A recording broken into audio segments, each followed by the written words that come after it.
Hello everybody, my name is Ace. This is Campfire Sports, and these are just some of my opinions. I want to get through a couple things today with you guys, and we'll see how it goes. So the first thing I want to talk about is Tom Brady.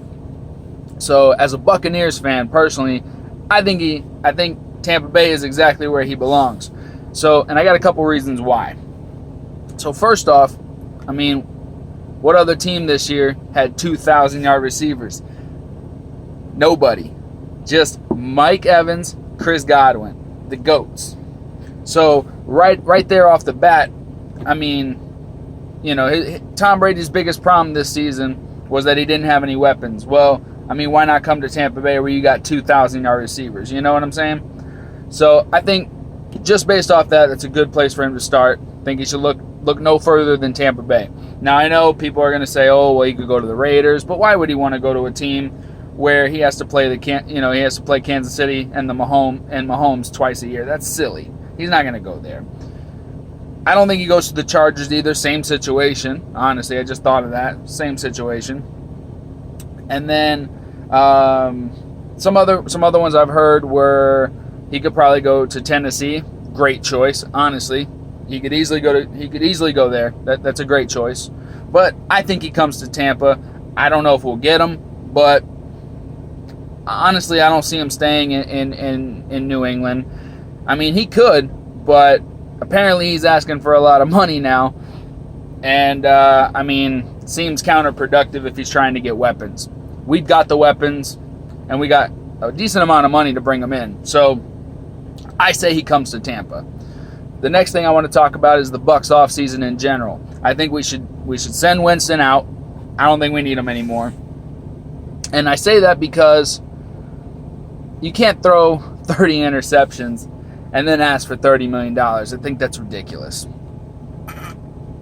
So, no, we're going to get rid of him. We need to bring this defense back together. Arians has already said that. He's like, you know, BA said first order of business is get this defense, bring the defense back, which, let's be honest, that's a no-brainer. You know, Shaq Barrett, NFL 2019 sack leader, sack attack. You know, we got to bring him back.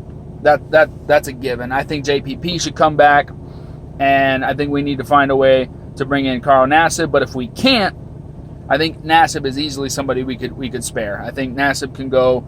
You know, I'm not saying we should get rid of Nassib by any means, but if we're going to lose somebody, may as well be Nassib, is what I'm saying.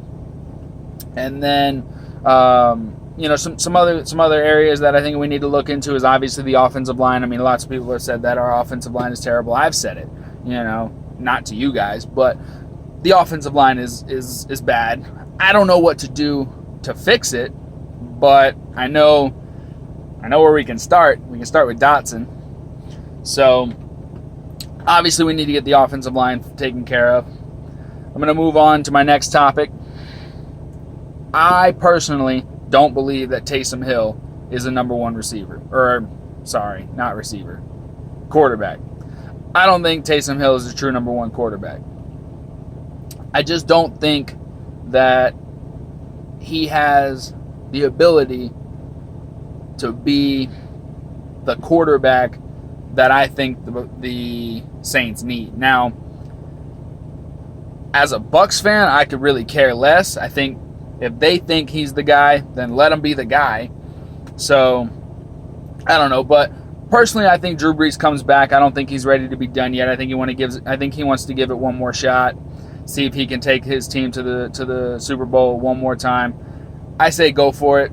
I think they should let Taysom Hill walk. I think another team will pay pretty well to have him. I mean, I don't want him. I don't think the Bucs should go after him at all. But I think whatever team asks for him, they should get him. I think the Saints holding on to him is silly. I think they should definitely keep Teddy Bridgewater because he's kind of already scared off other teams anyway. And the fact that, you know, he can't seem to get, I don't know, I think he's scared to be a starter, really. I think realistically, I think he's scared to be a starter. That's just how I feel about it. But, yeah, I don't think Taysom Hill has what it takes to be a number one quarterback in this league. Well, let me not say that. Let me not say that because I think I think given the right team and the right opportunity, something like the Ravens, what the Ravens are doing with Lamar Jackson, I think he could probably be that for a team. I don't know what team. I don't want to get into that, but let him go do that. I don't think the Saints should keep him. Next, I want to talk about David Johnson. So I've heard that Steve Keim, the general manager of the Cardinals, has said that he's not an option for being cut. And that baffles me. I really don't understand that much at all. I think, what's his name? Kenyon Drake came in, proved he was the guy. He ended up being easily the best thing that happened to that team in the back half of the season. Him and Kyler Murray, they're gonna make magic with that team. So for him to say that David Johnson's not an option to be cut is silly. Now that doesn't mean that he won't trade him. Honestly, he should trade him. I think the market is there for him. I don't want to speculate on what teams might need him. I think I don't know. I think he's kind of past his prime. I think he should consider retiring.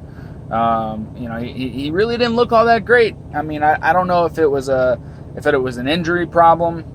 I don't want to speculate, but I kind of think he's past his prime. He's a great running back, but I just don't know. I think it might be time for him to hang it up. But moving into my final topic of this video, I want to talk briefly about Quan Alexander for the 49ers. Now, obviously he's an ex-Buccaneer, so I kind of, feel like I should talk kind of nice about him, but at the same time, we offered him a contract, and he thought he was worth more, even though he had been injured the entire season prior. So, kind of feel like he gets what he deserves. Not saying I want him to be injured in any way, but I think it's a little funny. I think it's ironic, not funny. It's ironic.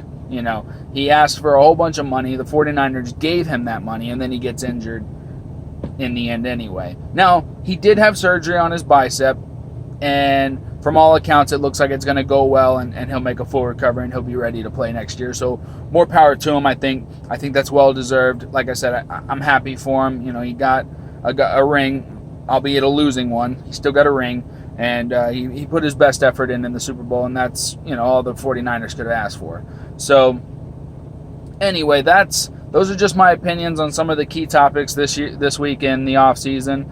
Hopefully, I'll be back to give my opinions on some more topics in a week or two. Alrighty, guys. Bye bye.